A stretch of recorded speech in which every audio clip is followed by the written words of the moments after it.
عزيزي المشاهد، الفيديو اللي هتسمعه ده كارثة بكل المقاييس يا فندم. خالد الغندور وعبد الشافي وعمرو الدرديري اللي دايما بيحاول يصطاد الترند، هسمعك بودنك كلامهم وصياحهم على كهربا والحرقان اللي شغال عندهم بقالهم فترة، وزي ما يكون قناة الزمالك بتتكلم عن اخبار كهربا واخبار النادي الاهلي. نسمع الفيديو، بس انت مسؤول ان انت تعمل لايك للفيديو وتشترك معنا في القناة وتفعل زر الجرس عشان يوصلك كل فيديو جديد. مهم جدا تعمل لايك، ولو مش متابعنا على صفحتنا على الفيسبوك يا ريت تتابعنا، ولو مش متابعنا على اليوتيوب يا ريت تتابعنا. يلا بينا نسمع الفيديو وبعدين نرجع نرد عليه تاني. يلا بينا. كهربا كأنه على راسه ريش. احنا الكرة عندنا بتطبق حسب الاهواء وحسب المزاج. ده مش نظام كرة قدم. من مصلحة كرة القدم المصرية تطبيق النظام وتطبيق اللوائح والقوانين. كهربا مش اقوى من يعني مش اكبر من العقوبات. وهذه كارثة، وانا بقولها كارثة، ان لجنة الانضباط لا تظهر قرارها في كهربا. انا عايز اقول يا كابتن خالد ان من عجائب كرة القدم المصرية دي كارثة على اتحاد الكرة. يعني مفيش اتحاد كرة في العالم ما بيحترمش قوانينه ولوائحه اكتر من اللي بيحصل ده من اتحاد الكوره. ما ينفعش ما ينفعش اللي حصل ده، شيء غير مقبول بالمره. في جماهير بالملايين مستنيه، حتى جمهور الاهلي نفسه مستني القرارات الانضباطيه على الجميع. ثانيه، انت دلوقتي 81 يوم يا لجنه الانضباط ما طلعتيش قرار ولا بالسلب ولا بالايجاب ولا بالادانه ولا بالبراءه، ده معناها ان اي لاعب في مصر هيشتم هيقعد 81 يوم ويطلع قرار وما يطلعش. يعني بنقول لكل لاعب في مصر روح اشتم مع الجماهير، روح تلفظ باحاد جنسيه، وصلها لكل بيت في مصر، وانا كلجنه الانضباط مش هطلع قرار الا بعد 3 شهور. ده لو طلعت. بعد اذنك يا كابتن خالد، انا عايز اقول حاجه كمان. عايز اقول انا بطالب لجنه الانضباط ان خلاص ما تطلعيش القرار، متشكرين مش عايزين، لان خلاص ما بقاش لي معنى. انا مثلا عملت جريمه النهارده ولعبت اقعد 6 شهور عشان لا، ده انا لعبت في الكاس ولعبت في الدوري، ملهاش معنى. كاس عالم للانديه ولعبت في بطوله افريقيا، يعني لعبت في كل البطولات. انا بقول لك ملهاش معنى. شكرا يا لجنه الانضباط، مش عايزين حاجه. خلاص الموضوع بقى ملهوش لازمه خالص. كابتن خالد، عدم اعلان عقوبه كهربا هو انا شايف فيها مساس بسمعه الكره المصريه وبسمعه اتحاد كره القدم. الايدي المرتعشه لا يمكن تصدر قرارات. الايدي المرتعشه هي اللي دايما ما تاخدش قراراتها في توقيتها. غياب العداله، عندما تتحقق العداله كل الانديه هتاخد حقها.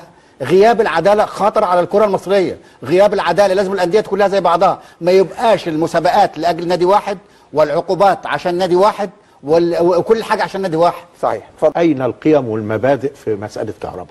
حتى الناس اللي بتدافع عن كهربا فين القيم والمبادئ يا جماعه؟ عندكم يعني بتدافع عن كهربا وفين القيم والمبادئ؟ بلاش بقى قيم ومبادئ بقى، بلاش نقعد نتكلم والنبي بلاش. خلاص بقى، يعني بقت حاجه قديمه دي، يعني خلاص ادمت قوي الكلام ده. خلاص تمام، يعني خلاص في حاجات يعني من 3-4 سنين كده انتهت.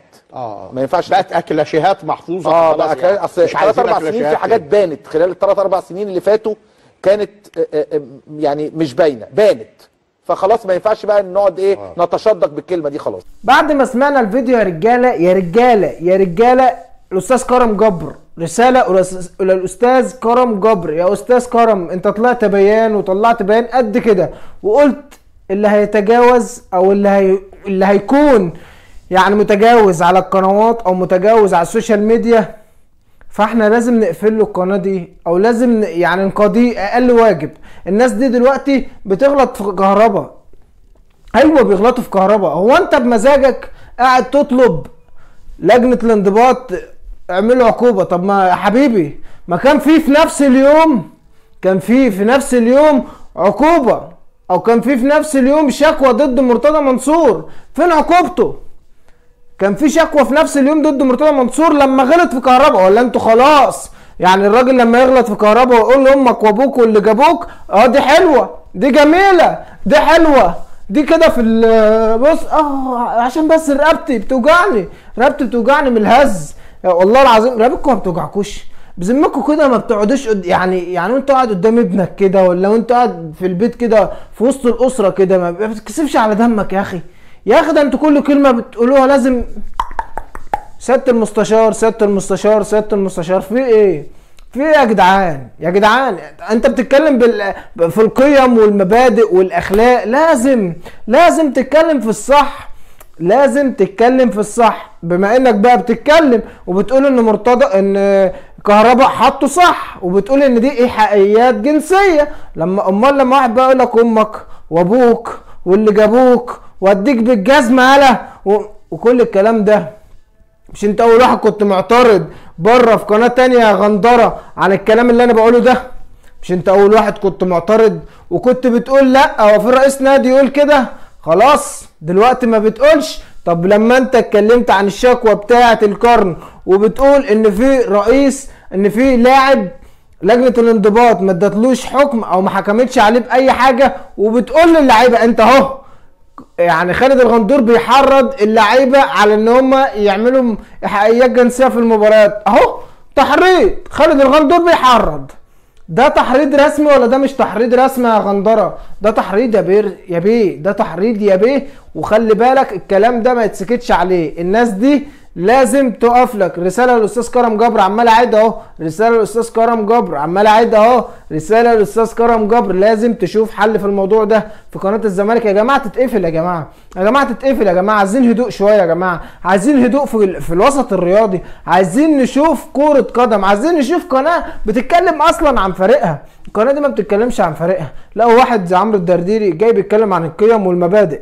واحد زي عبد الشافي صادق بيتكلم عن القيم والمبادئ. عبد الشافي صادق خلي بالكم الناس دي كلها كانت شغاله في قناه الاهلي اصلا، يعني عبد الشافي صادق ده كان شغال في الاهلي، عشان نكون في الصوره واضحين وبكل بساطه. الناس دي جايه تعمل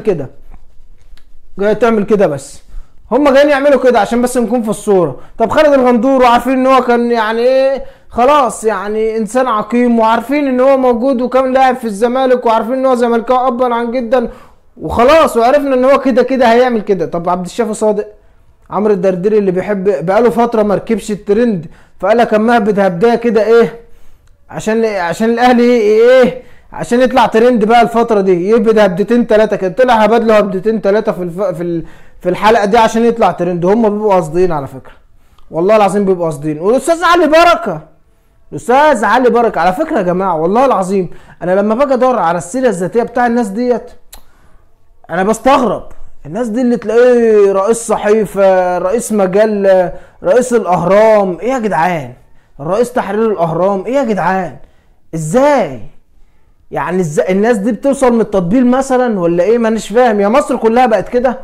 مصر كلها بقت واسطه وتطبيل ويعني محسوبيه ولا ايه بالظبط يعني؟ ما انا مش فاهم. ما خلاص، ما احنا كده شايفينها كده، ما عادش في حل غير كده. التطبيل والواسطه والمحسوبيه هم اللي بيوصلوا. اما الناس المحترمه، الناس اللي بتتكلم بجد، الناس اللي تطلع فعلا قدام الكاميرات تقول اخبار، بتطلع فعلا تتكلم كلمه بما يرضي الله، بتطلع فعلا تحلل مباراه، بتطلع فعلا على قناه عشان خاطر تجيب خبر فعلا. انت عندك لعيبه، عندك مشاكل جوه الجهاز الفني، عندك مشاكل جوه الجهاز الاداري، امسك المشاكل دي وحلها. مش قاعد تجيب في سير الكهرباء. ده اقسم بالله ما في حلقه ما بيجيبوا فيها سير الكهرباء، اقسم بالله ما في حلقه ما بيقارنوا بها الا النادي الاهلي. لازم اي حاجه عندهم يقارنوا بها النادي الاهلي. مجرد ان فشل النادي الاهلي بالنسبه لهم انتصار، فشل النادي الاهلي بالنسبه لقناه الزمالك انتصار. انا كان يعني في فيديوهات كتيره جايه وهنتكلم كتير، لكن انا جوايا حاجات كتير عاوز اطلعها، لكن عشان ما اطولش عليكم الفيديو، لايك والشير واشتراك معنا في القناه وفعل زر الجرس عشان يوصلك كل فيديو جديد. حبايب قلبي.